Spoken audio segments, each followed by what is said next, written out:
Morning.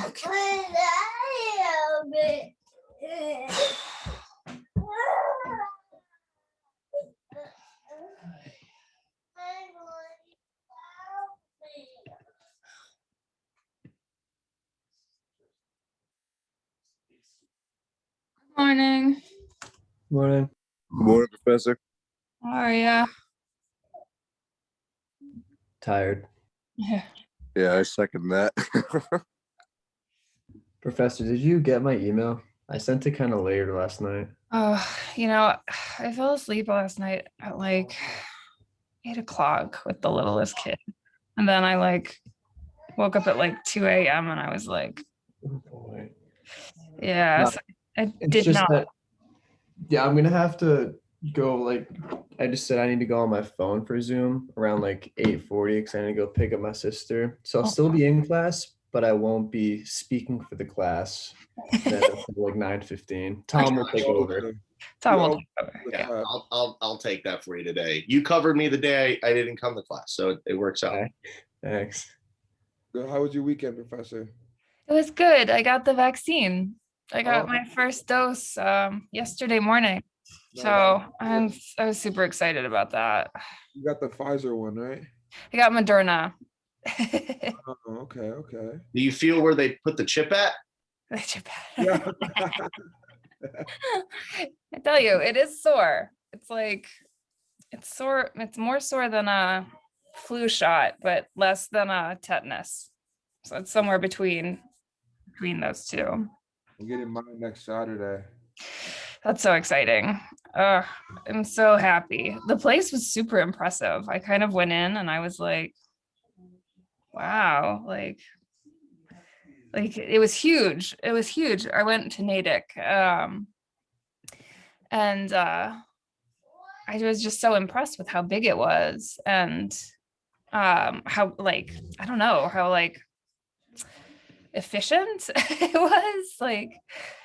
It was, yeah, I don't know, I'm not doing a good job explaining it. I took a picture and they made me delete it, so Wait, they made you delete it? yeah. Why? I'm not really sure. They were like, well, you got to get everyone's permission to be to be photographed and stuff like that. Oh, you took a picture of the people in the waiting room, not the hospital itself. Well, I took a picture of the whole thing. So it's one big room because it was in the Natick Mall. And there was all these lineup places. And then there was all these stations where you go in and then you kind of go. And then there's all these stations where you can get I would say upwards of 50 stations. I was expecting something much smaller. So I took a picture of the whole operation because I thought it was super impressive. And they were like, no, because there's people in it, you got to delete it. And I was like, yeah, HIPAA is a crazy thing.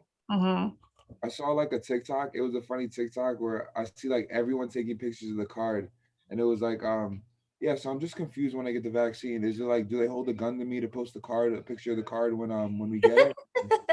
With the shot, gun to the head, then picture, or? Yeah. I didn't take a picture because, I'm kind of paranoid that I would not cover up the important stuff. I just changed, my profile picture to say it'll all be on your COVID passport. Don't worry about it. That's right. Yes, the COVID passport. So I also I didn't get the stuff updated only because at this point in the semester, I'm just kind of struggling to keep my head above water. So hopefully you just read Saunders and White. Is that true? And you didn't read, hopefully. Oh, our kid is having a rough morning. So hopefully you just read White and Saunders and didn't read Anthony Faramelli, Liberation on and Off Screen. So for the research paper log, sorry. both? Do we use both of them or one of them? Both. For this Okay. last log, you're gonna kind of write about both Wonder Woman articles and both Black Panther articles. Okay. Dang, I should have done the last one and not done this one. I know, right? Last one was only 3. This one's 4. Yeah. So Thursday we have a break day. So that'll be nice. So you'll have no classes. It's kind of like a school-wide break day. And then your research log is not due till the weekend because I still have stuff to grade for you guys, and hopefully I'll be able to grade research log 5. Take your time. Take your time. Yeah, don't worry about it. I'm struggling to stay afloat as well this That's semester. right. Yeah, it's a tough one. Yeah. Are you excited for like next semester all in-person classes? Yes. Oh my God. I'm so excited. I'm so excited to send my kids to daycare. I love them, but I need a break from them. How many I years can't have you watch them all 24 hours a day all the time. Sorry, go ahead, Julian. No, you're good. How many years have you been working at Nichols? I came to Nichols in 2014 in the spring. Oh, nice. So, gosh, 7 years. Yeah, Time flies. yeah. I'll be going up for tenure maybe next year, maybe the year after, because COVID messed up a lot of things. Whoa, congratulations. Thank you. We're Yeah, locked in. I know. Then you can start saying whatever you want. Yeah, right. If only. Yeah, tenure is not as it's not as foolproof as it used to be. But it'll be good. It'll, it takes a little pressure off.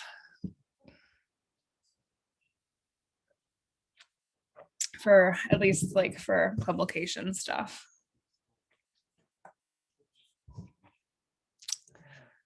Let's see. So you got like 1 more minute to finish up the quiz if you haven't done so.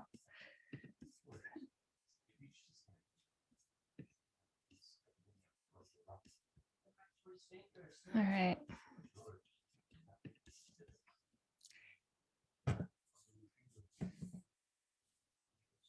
We reserved a spot for our kids in the school, so that's good. You know what I'm teaching next semester, it's only 3 preps, so that's good. I'm excited. I'm excited for, a vaccinated summer and a more or less normal fall.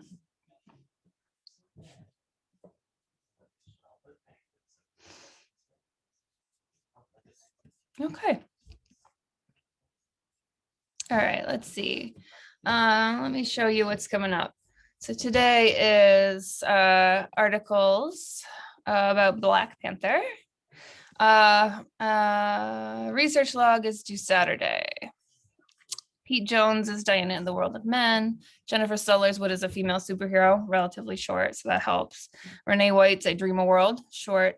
And Robert Saunders is Profitable Imaginaries of Black Power. Okay, and then, that's pretty much it.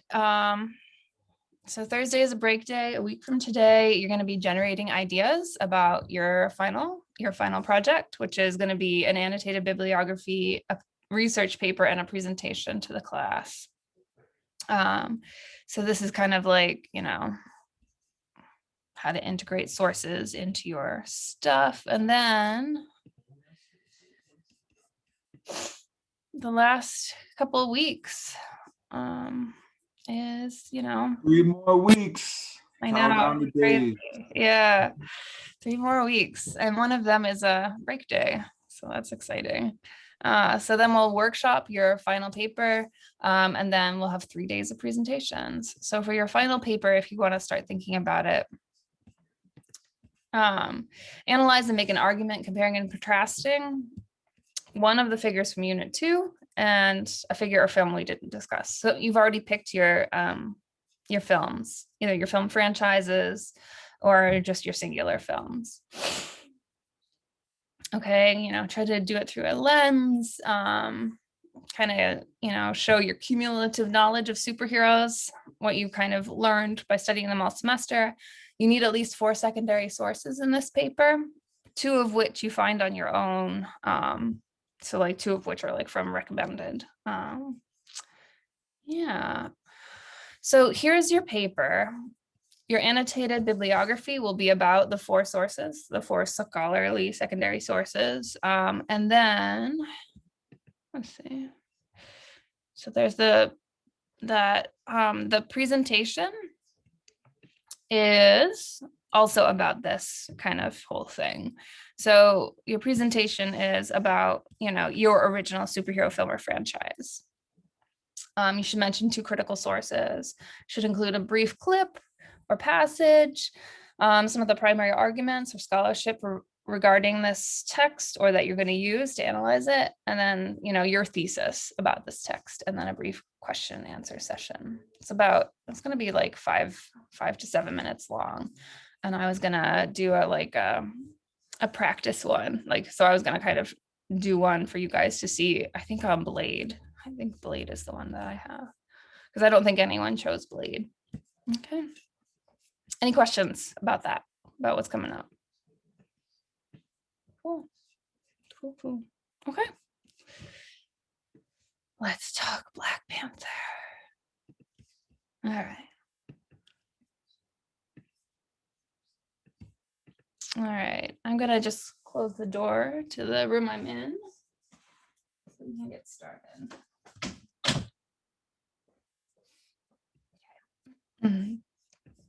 Oops.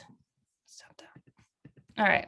Lots of times when you write, it's good to find the controversies or the disagreements, because they're kind of make for ready-made kind of like questions. And you can figure out if people are looking at both sides or something, if they are questioning and complicating their original ideas and what their evidence is. So if you write a controversy, you can look at the evidence for both sides of the controversy. It gives you a lot of material. And then a lot of times, you end up kind of falling more so on one side or more so on another, or kind of merging them. Okay. Kind of comparing and contrasting the conflicting sides can help you figure out your own position. All right. So let's talk about White's I Dream a World. So what did you guys notice about some of the things she talked about in this article?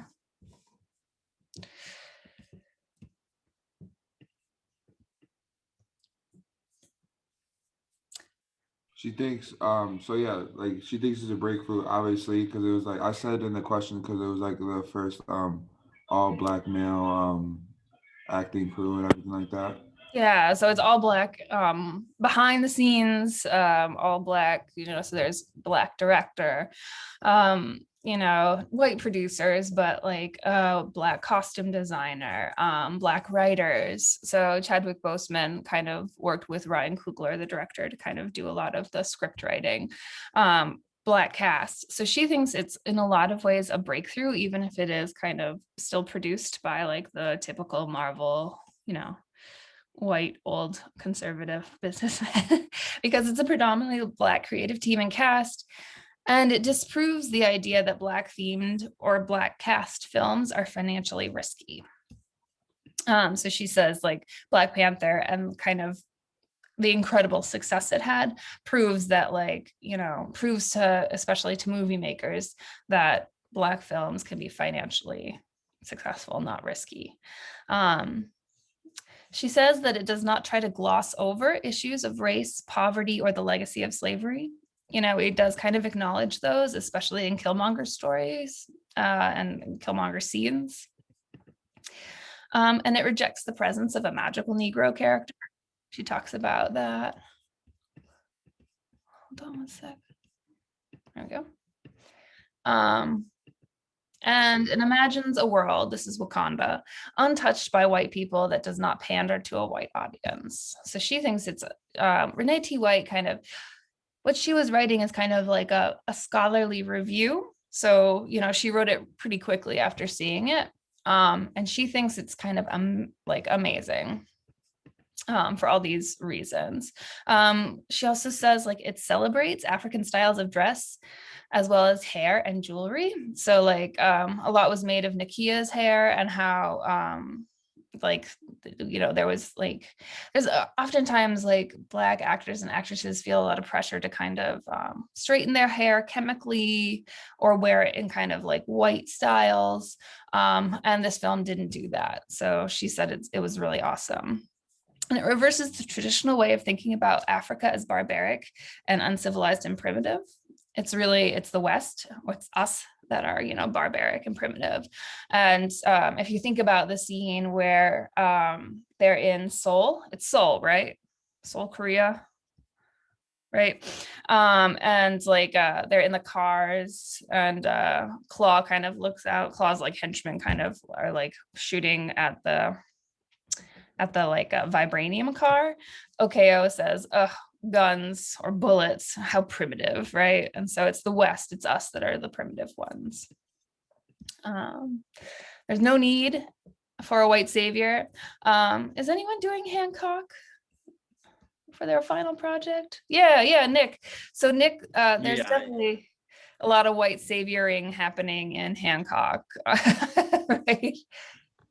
Yeah.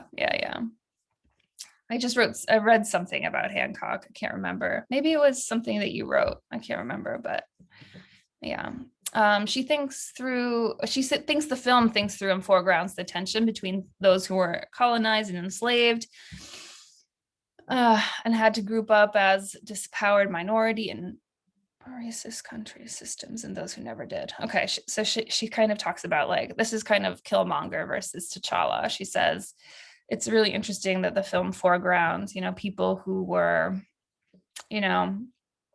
products of slavery and oppression and continuing economic and racial oppression, and, those who never had to, who never were enslaved, who never were colonized. So that's like Wakandans. Let me see what's happening here. Contradictions and questions. She thinks the internal contradictions of the movie are not problems, but interesting questions that it is posing to the audience. So like, oh, look, this is the one that we talked about last class. She thinks the film is also kind of asking this question: can Black people ever, it should be ever, be untouched by the reach of white supremacy? Did Wakanda's leaders have an obligation to help others? Can technology be used to liberate or just destroy? Can you justify violence if it's in the service of freedom? So these are kind of questions she thinks the film is posing as well. Let me go back. Yeah. Okay. All right.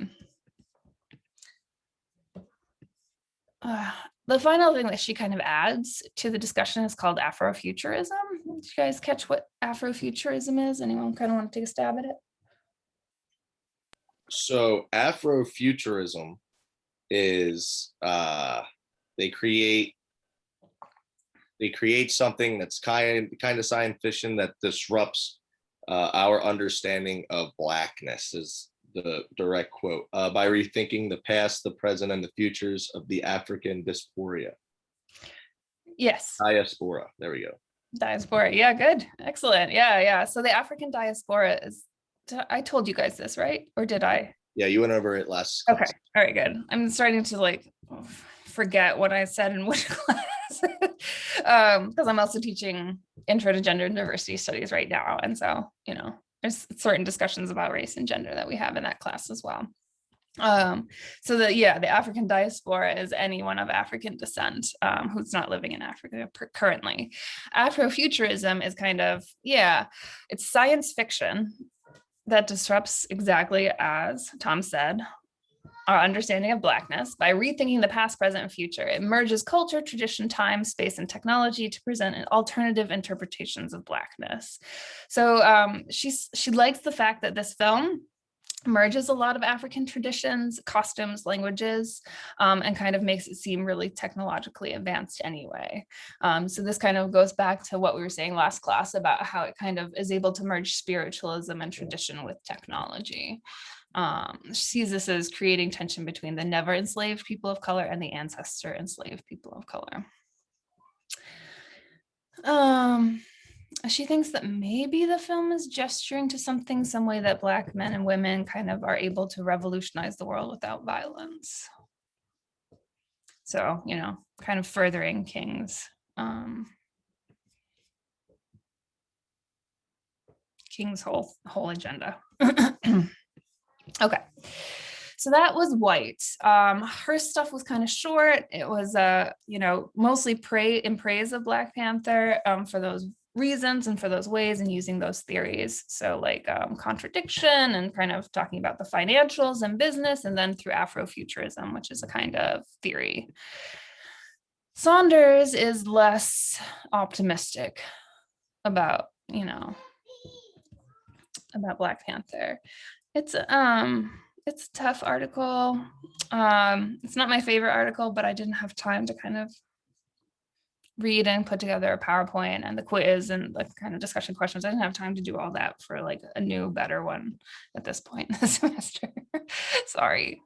All right. So he thinks the film is raising questions and tensions between the still African Blacks and the now hyphenated Blacks. Similar. This is very similar to kind of what we talked about last class. It's similar to what White sees, African American, Afro-Caribbean, African Anglo. He finds the film's paradoxes and tensions ultimately very negative. He thinks that basically the film is a way for rich white people to manipulate and exploit people of color in order to get money off them. Not only in America, but also like it's a way for kind of rich white Hollywood to market and kind of make money off people in Africa, as well, which is a big market. Okay. So he throws around a lot of $5 words and fancy terms. So neoliberalism, nationalism, Orientalism, dual consciousness, middle passage, diaspora. I think we should get into groups, and each group is going to kind of do some quick research to define this term and kind of break it down so that we can understand what he's saying about it. Okay, so go to Canvas, day 20, discussion 20.1. All right, so we've already talked about diaspora, so I'm going to get you guys into 5 groups in breakout rooms. Come on. Okay, create. It's about groups of 3, okay, except one group of 2. Group 1 will do neoliberalism. Group 2 will do nationalism. Group 3 will do Orientalism. Group 4 will do dual consciousness. And group 5 will do middle passage, okay? Oh, excuse me, I'll drop in. What I'm gonna do is Bless you. thank you. I'm gonna give you guys like 5 minutes to kind of Google these words, kind of figure out what they mean and kind of put them in your own words, and then we're kind of come back together, okay? All right, go ahead. Professor, I had a question. Can I change my movie? Yeah. There's a superhero movie called Blank Man I would like to do. Have you ever heard of it? New? No. It's not new. It's from '94.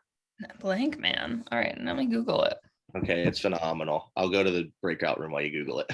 Okay.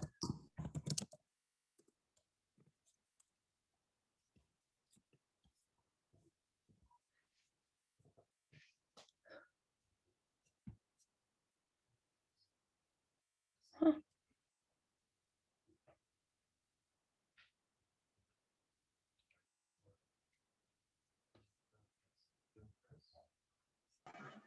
Professor, did you say number 4 was dual consciousness? Yes. Yes, Okay. I did. Thanks for checking. So Ian, you're with Tom.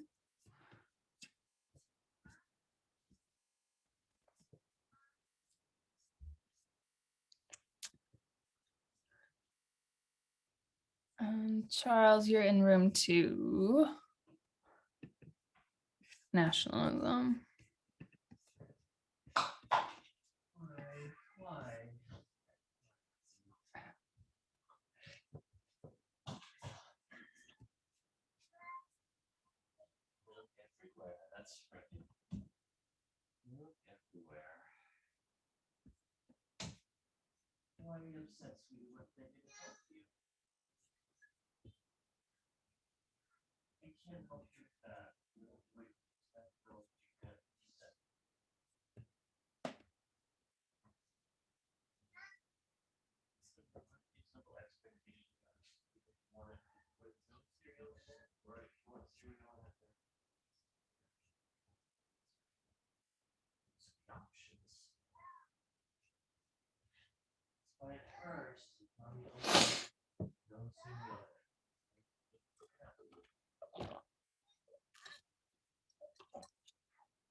Okay. Neoliberalism is a tough one. Yeah, is it like about kind of what you were saying before and kind of the social construct and economic power of some groups in like especially Wakanda and then compared to the rest of Africa? Yeah. Yeah. So neoliberalism is kind of like the idea that like capitalism is the best and only um you know system. And that, yeah. Yeah. And like any kind of inequalities will just be corrected by capitalism. Yeah. Yeah. So yeah, This was a hard article. it's not my favorite. That was just it was I rough. know. It was rough. Yeah. The other one was better, but I couldn't, I just don't have the energy at this point to kind of That's start fair. thinking about all the things I would have to do to change everything. And I was like, oh, I can't. All right. So neoliberalism, he thinks the film is all about kind of neoliberalism. And it's like rich Hollywood kind of making money off stories of people of color, rich white Hollywood making money off stories of people of color. Mhm. All right. So if you can post, and then I will close the rooms in just a sec. Ryan and Julian, you got a good idea about what nationalism is? Yeah. So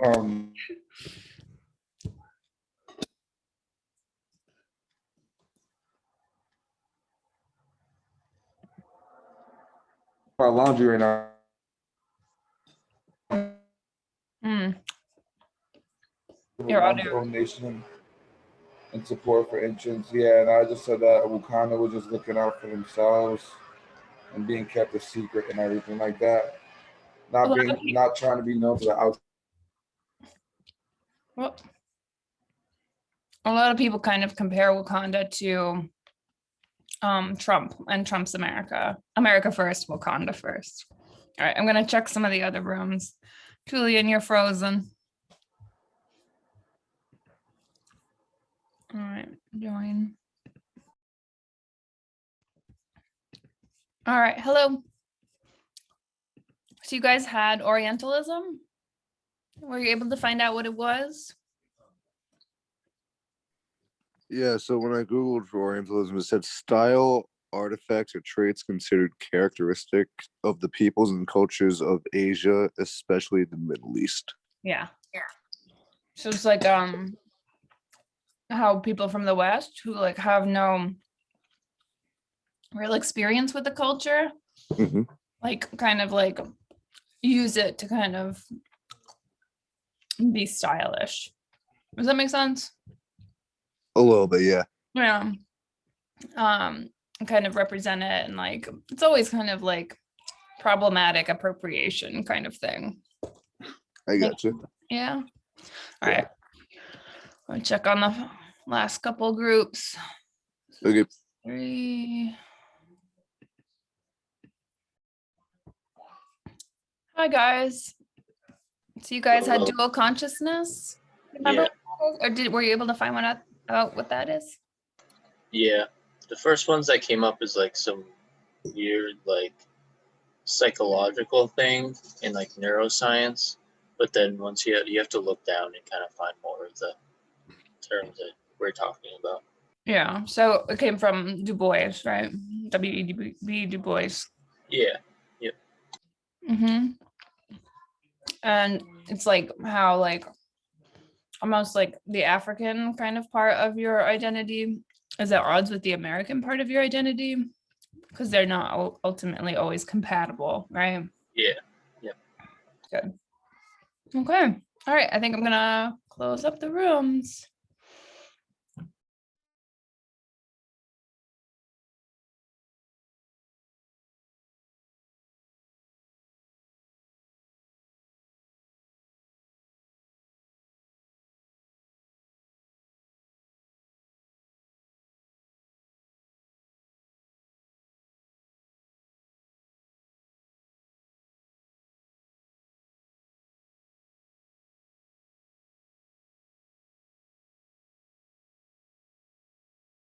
I'll be right back.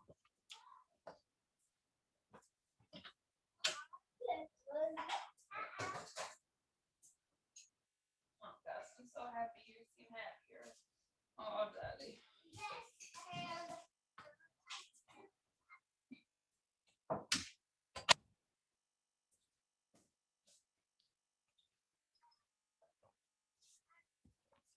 Okay, so we're waiting for the last couple people to kind of trickle in.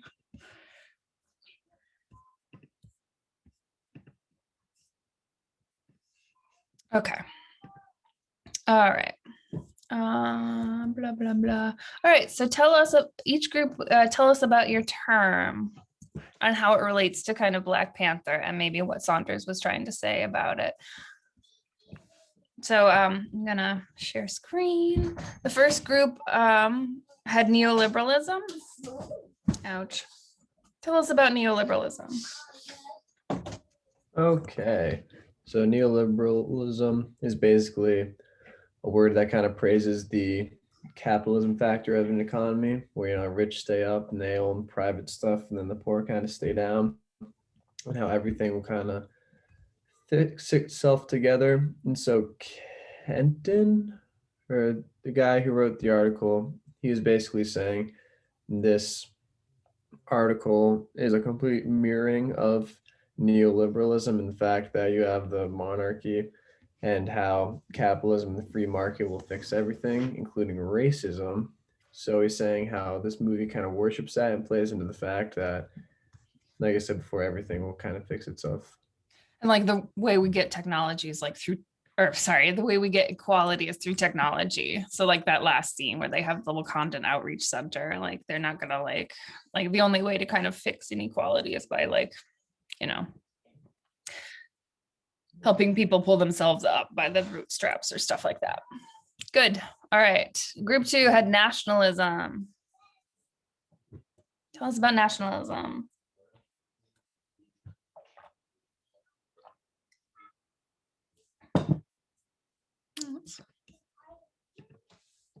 What do you guys think? Says, nationalism is identification with one's own,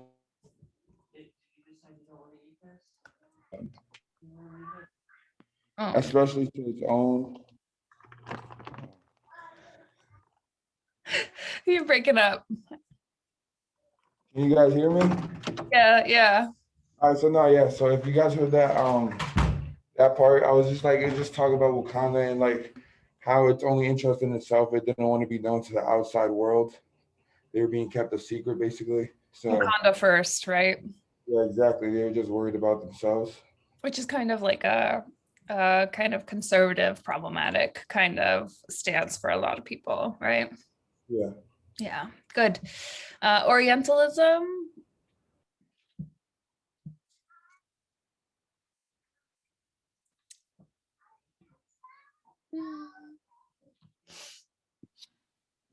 That was kind of like it was like Asian culture and how it's like brought over here Kind of like to kind of like to kind of like teach people over here like what it's like over there a little bit. usually like the goal is actually not education. It's more like this is cool or isn't this silly? It's like those are kind of the two kind of ways. It's kind of so it's when people of like the West. You guys know what I mean when I say the West? You mean America?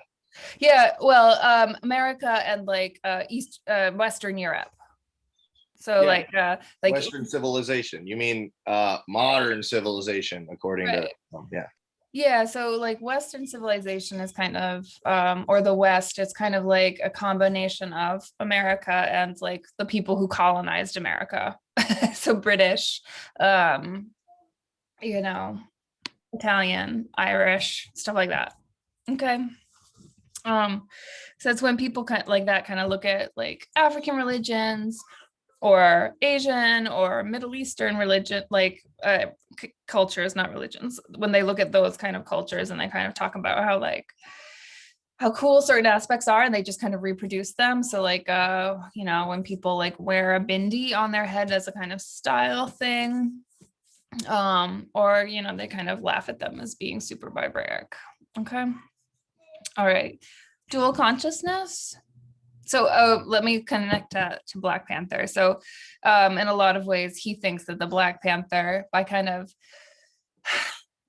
seeing Africa, by kind of doing the Pan-African thing, the movie kind of perpetuates the idea that like Africa is like one kind of monolithic thing, and it kind of leads people to kind of forget that Africa is a continent made up of lots of individual countries and cultures. So he kind of thinks that that's a problem that Black Panther does. All right, dual consciousness. I found a cool kind of way that I didn't really think about, but it's true, and how dual consciousness is in Black Panther, and it's how how T'Challa and Killmonger. T'Challa is African born and Killmonger is American born, and they're first cousins. But T'Challa is like culturally rich and technology advanced, and from Wakanda and all that stuff. And Killmonger is just a villain, and he's from the slums of Oakland and stuff like that. And he's raised as an orphan, and so like it's kind of like the differences between the two and how they are both kind of the same first cousins, but they're both different from where they come from, and they have different upbringings. So T'Challa has like the single consciousness, African born, you know, he identifies as Wakandan and like all that stuff. Whereas Killmonger has dual consciousness, and W.E.B. Du Bois kind of came up with that back in the 1800s. And he said like that a lot of Africans, like they have two elements of their personality that are often like fighting with each other, the kind of Africanness and the Americanness, because according to Du Bois, like America is often kind of racist. And so like when you identify as American, like you kind of like almost like you internalize some elements of the culture that kind of go against your Africanness. And so it kind of leads to like problematic dual consciousness. Yeah. All right. And final group is Middle Passage. So the Middle Passage is the sea journey undertaken by slave ships from West Africa to the West Indies. In the Black Panther, one of the most famous lines of the movie was "Bury me with my black brothers and sisters," was pretty much a direct reference to the Middle Passage. And in Saunders' paper, what I read was pretty much just that, was just him describing the relationship between the Black Panther and how it used imagery and words to reference something like the Middle Passage.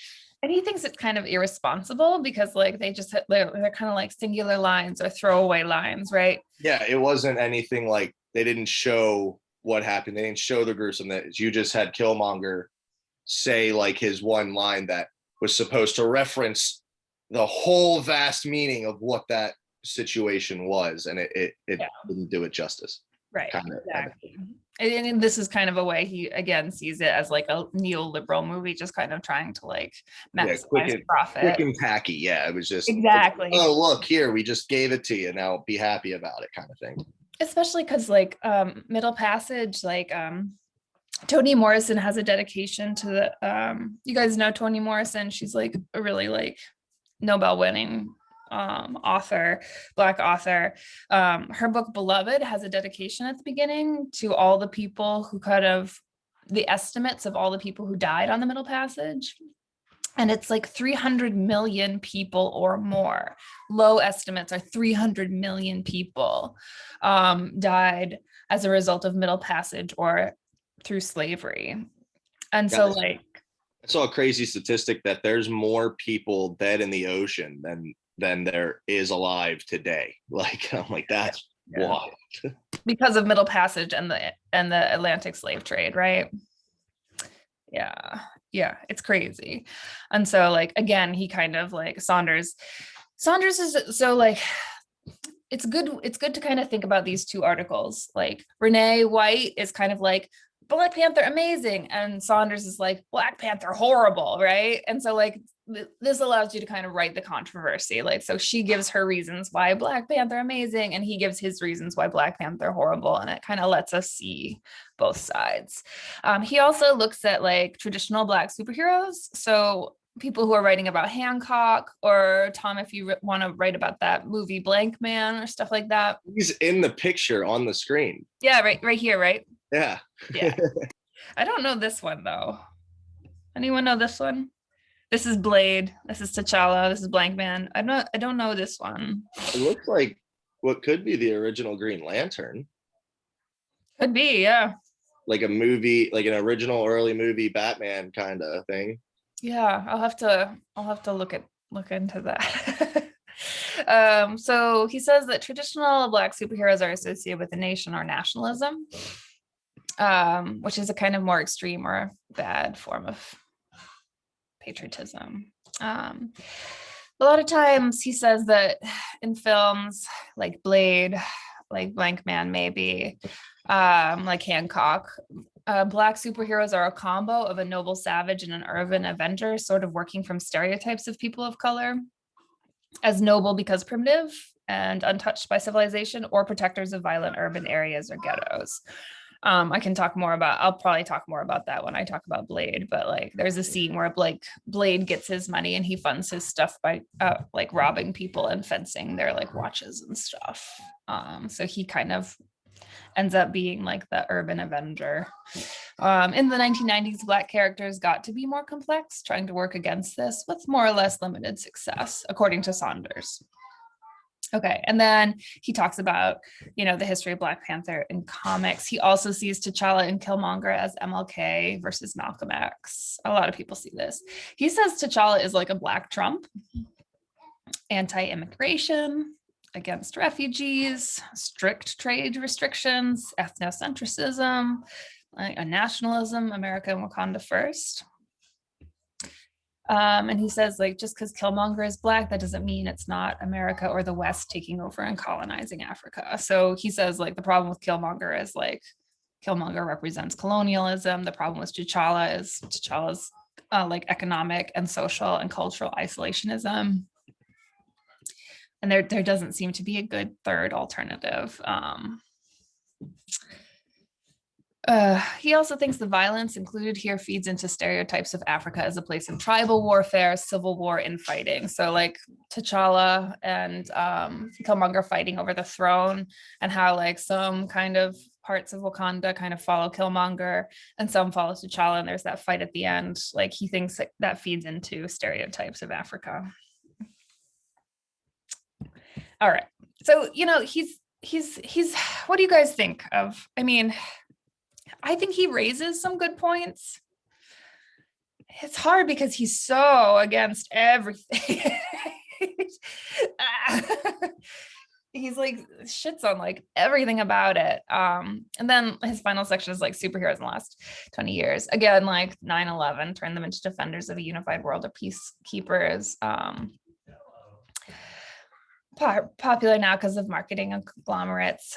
He talks about how we have a lot more anti-heroes than heroes in superhero films. He says like they include strategic stories of people of color, like, you know, token Black princess and a cast of whites to make money.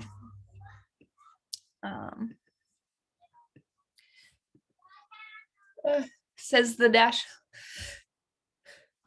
Excuse me. God bless you. Thank you.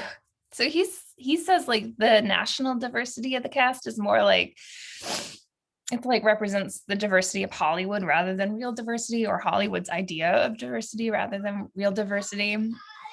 He talks about how all the stuff in America gestures to the Black Panther Party, but only as shallow Easter eggs, which kind of erases the history of the Black Panther Party. Like I get it. I get it. All right, section 7, Wakanda's still bad. Wakanda presents as a country-sized superhero, one with its own secret identity to protect, thus requiring the state to pretend to be a third world country that does not engage with international trade. Killmonger's goal then is to unmask Wakanda. I think that's a pretty good insight. I think that's a kind of pretend to be a third world country. I mean, to say it like that would show that he doesn't know what the definition of a third world country is. Like he's playing on a stereotype. Yeah. Yep. I think that kind of defeats the purpose of his whole paper if he's going to argue how all they do is play on stereotypes, and one of his arguments is he plays on a stereotype. It just kind of seems backward. Well, I think the idea is like he's got it in quotes here, third world country, to kind of signal that he's that he is aware of like the problematic kind of nature of this term. Does that make sense? Yes. Okay, cool. Yeah, we only admire and accept Wakanda as powerful because it looks like something we might see in our own countries, like technology. That's what he kind of thinks. He really doesn't like the mixing of African traditions because that feeds into the awful stereotype or mistake that so many Westerners make, that Africa is a country and not a continent with lots of different countries. I feel like this is kind of legit. I love that. Yeah, I think this might be a little like Pan-Africanism. I understand why they did it and I see the benefits to it, but also like I also see like the drawback is that like, yeah, because they completely skip over a lot of countries in Africa just because they use a lot of the Central African countries. Like they're missing a lot of other influences in there. and also like they use like costumes from one country and language from another, and like ceremonies from another, and like this kind of just again like kind of like leads to confusion about like what's the difference between Nigeria and Congo and the Ivory Coast country, like I get it. And he finds the idea of like privileging monarchy over democracy pretty problematic, which I get it. Yeah. So he says that they co-opted the Black Lives Matter movement and throwaway lines about slavery, which makes us fail to take that part of history seriously and makes money from murder and suffering. So like, yeah. I mean, he's not wrong. So this is again, like, if you remember the Clavery article, again, this is like interest convergence, which is like the idea that like people of color only get equality when it benefits white people. And so like, it's kind of like, well. But I mean, I feel like that's just a very single-minded way of viewing it. Cynical, right? Cynical. Yeah, the Black Panther is an awesome movie that I think is more universally loved, and it opened the door for many more movies like it to be made. I hope so, right? Exactly. Like to kind of look at it optimistically is like it opened the door. Like Renee White says, right? That is kind of someone's gonna profit from it. Like it's gonna happen, and it just tends to be Hollywood is controlled by rich white people, but I mean, more people will profit from it in the long run, I think. So like this kind of goes back to kind of the question I asked you last class, like, is it, is Black Panther kind of a step forward for, racial equality in America and in the world, or is it maybe not so much? Saunders would say not so much. Renee White would say, yes, definitely step forward. And I think they both have points. Like, I think they both have compelling points, especially like, I think Saunders is afraid that like people are going to look at Black Panther and be like, oh, look, racism is over. because we have Black Panther, racism isn't a thing anymore. All done. Took care of that, right? And so like that's I think his worry. So he says like Africans are working from a place of privilege where they don't have to deal with systematic racism, as almost all other Black people in the world do have to deal with systematic racism, right? So systematic racism is kind of like it's like racism without racists. So it's like the idea that like not necessarily that the Ku Klux Klan is running around and stuff, or that people are not hiring people because, you know, oh, they're Black, blah. But like more systematic racism is kind of like how like, you know, like schools that are predominantly Black and Latino are super underfunded because, you know, we've decided to set up schools and education and the funding for schools and education through real estate tax, you know, and so like the people who are able to spend more money on homes have like better schools with better resources, and the people who are not able to spend as much money on homes, you know, they get schools that are, you know, overcrowded, have very few resources, cut programs and stuff like that, right? So systematic racism is kind of like, it's like ways that like our society is set up as unequal that are harder to kind of combat, that are kind of legacies of like 20th century lawmaking policies and economic policies. Like another one is like systematic inequality can be like the war on drugs that kind of Reagan and Nixon kind of did. They used to make it so that like the penalties for owning crack were like 6 times as harsh as the penalties for like having cocaine, because cocaine was associated with white people who were privileged and crack was associated with people of color who were disadvantaged. And so like if you find like very little bit of crack on someone, they go to like jail for like 20 years, whereas like cocaine, you have to find like a lot of it on someone and they still probably don't go to jail for 20 years. And it's just kind of a way that like it's like not outwardly racist, but like more systematic racism. Okay. So he says that like the Wakandans are working from a place of privilege because they don't have to deal with stuff like that. He sees the film as gesturing to how Africa itself participated and helped the slave trade, and how Blackness is now very commercial and popular. So that's why the MCU decided to make money on it, and they use human death and suffering to make a buck, and that's a problem. Not as progressive or hopeful as it seems. Okay. But like, what does he want us to do then? I know. It's so negative. Like, what do you want? Like, do you need a hug? Yeah, I think what he wants is like to not talk about it, to not make money or to not influence. Don't bring it up ever because you're just doing it for money. Or like he wants more like more studios to kind of.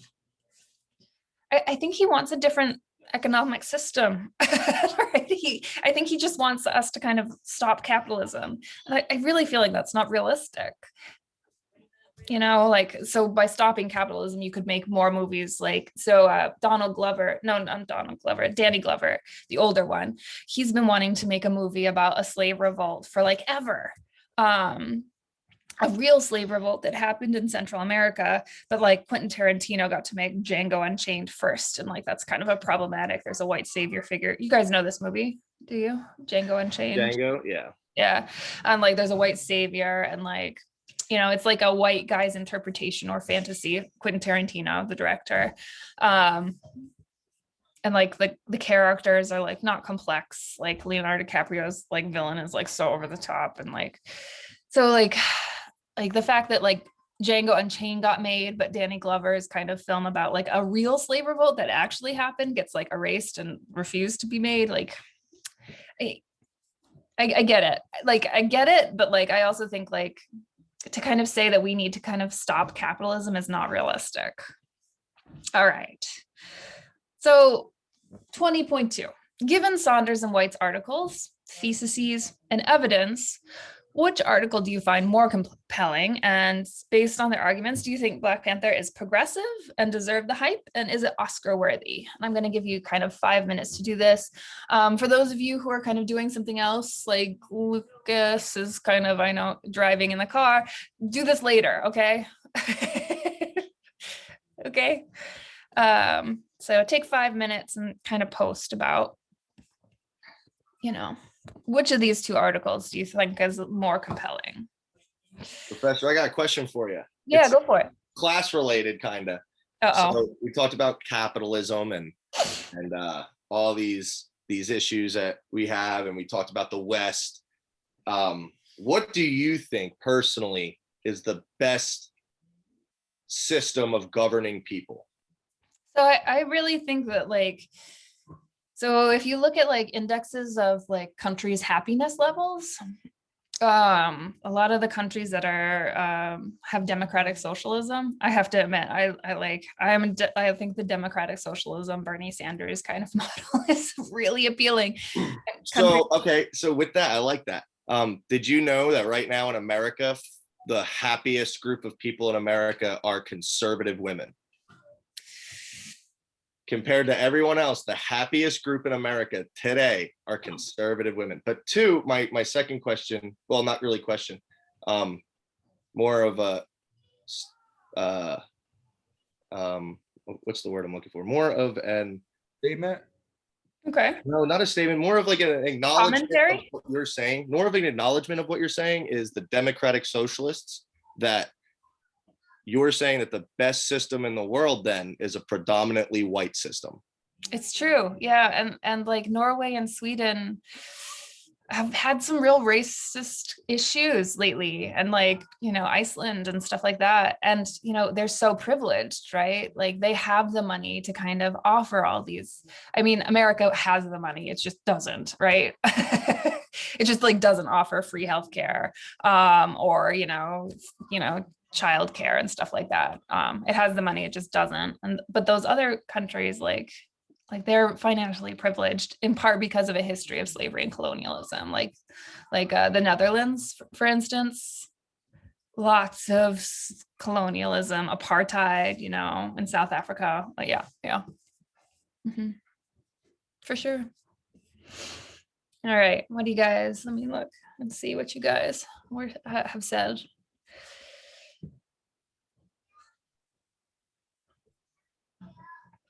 Mm-hmm.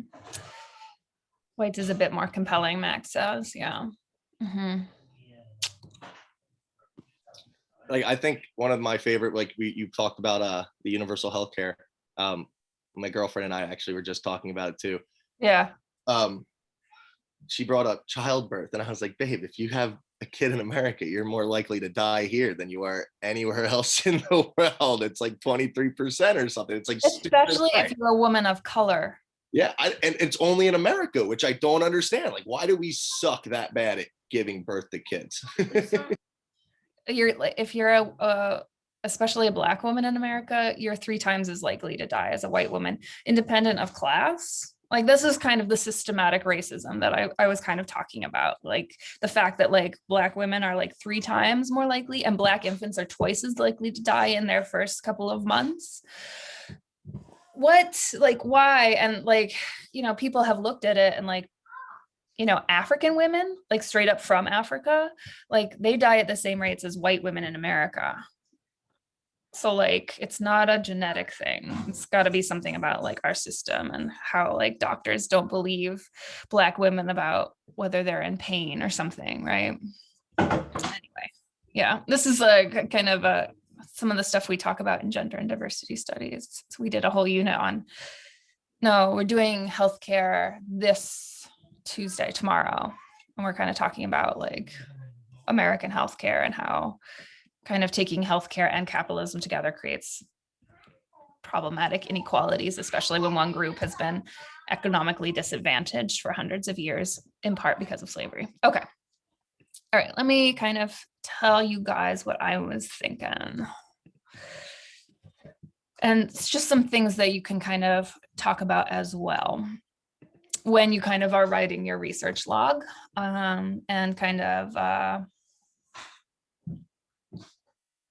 when you're writing your research log and you're kind of saying, in your reflection, whether you agree or disagree or both, So Renee T. White, this is her. Her article was published in New Political Science. It's sort of like an academic film review, which makes it maybe less toward the top than others, but still like legit.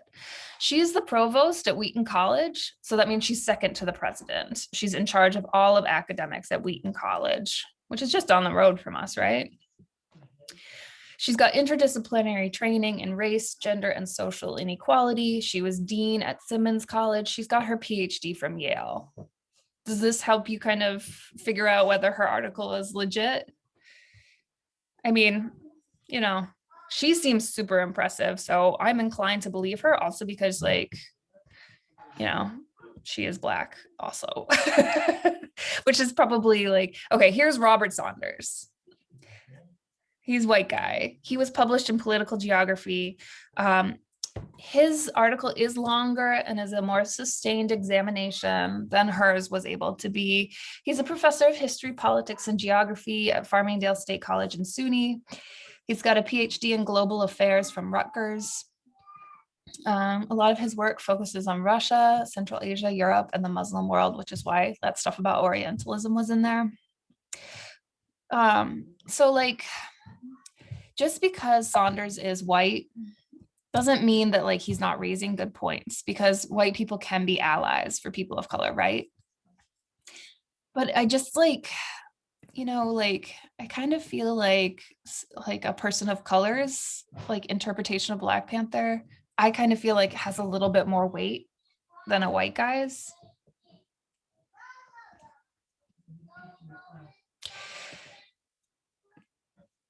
Yeah, basically.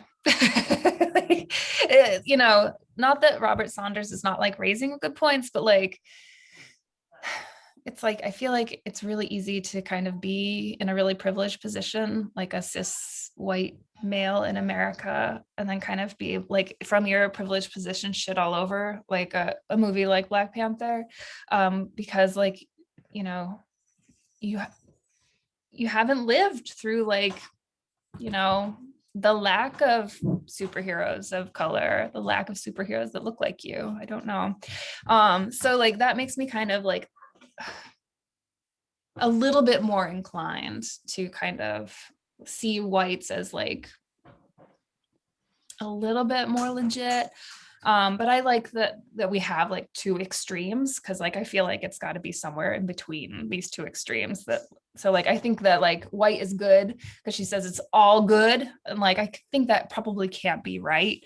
But I also like see his article as super extreme, like, and he sees it as all bad, and I feel like that can't be right either. It's got to be somewhere in the middle, and we got to figure out like what elements of it are like right and what elements are like too cynical. Make sense? All right, good. So we're a little early. I can't believe it. It's amazing. So how about, yay, 10 minutes. I mean, what are you gonna do with 10 minutes? Go get a coffee or something, right? All right, so I won't see you for a whole week. Enjoy your day off. I will also enjoy your day off. My day off. Yeah, it's sad that I won't see you. I'll be thinking about you all Thursday. Appreciate it. All right. I'll be sleeping. What's Have a that? good one, Professor. You too. Have a great day, everyone. A great week. Yeah, enjoy it. The weather looks beautiful. Thankfully, I can't believe it was snowing the other day. I don't know how it happened. 70 degrees one day and then 30 the next. I know, 30 and like an inch of snow on the ground. Ridiculous. Snowed for like 6 hours here. It was ridiculous. I know. It's like nature's fucking with us. Like, stop it. Read the room, nature. Yeah, it's May. Right? Well, close enough. Have a great day, Professor. Bye.